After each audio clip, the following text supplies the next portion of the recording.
Il est un peu le revenant de cette rentrée politique. Philippe de Villiers, ancien candidat à la présidentielle, réclame un référendum sur l'immigration au travers d'une pétition. La France, tu l'aimes ou tu la quittes. Rendez-vous sur le site, signez la pétition. Je compte sur vous. Une initiative largement relayée par les médias du groupe Bolloré. L'œil du 20h vous raconte les coulisses d'un emballement bien orchestré. Depuis 10 jours, sur CNews, les chroniqueurs se font régulièrement l'écho de cette pétition. Là, il y a un homme, Philippe de Villiers, qui a mobilisé quand même plus d'1 million de signatures tout seul. Tout seul? Pas vraiment. Sur le site de la pétition, nous avons comptabilisé les signatures en temps réel. Des pics d'affluence apparaissent. Ce matin, entre 8h30 et 10h30, puis à la mi-journée. Et sur CNews, au même moment, de quoi parle-t-on? De la pétition, bien sûr. Autre média propriété de Vincent Bolloré, la radio Europe 1. Sur ces ondes, les journalistes donnent carrément la marche à suivre pour trouver facilement la pétition en ligne.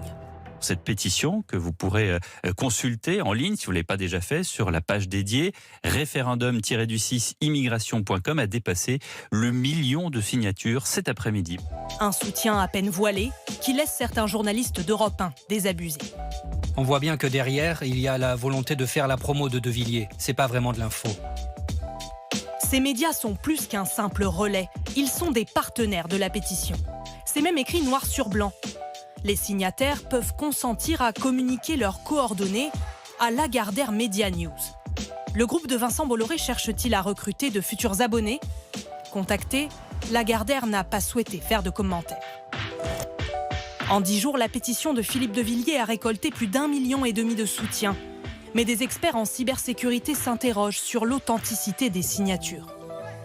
Je vais ici rentrer un faux nom et je vais même aller plus loin parce que je vais utiliser un nom, un prénom et une adresse email ainsi qu'un code postal qui n'existe pas du tout. C'est-à-dire que je vais signer Azerty, le site m'indique que j'ai signé la pétition. Il n'y a aucun contrôle qui est fait sur le formulaire. On voit qu'on peut mettre ce que l'on veut, donc on peut signer pour un tiers, mais on peut également signer pour quelqu'un qui n'existe pas.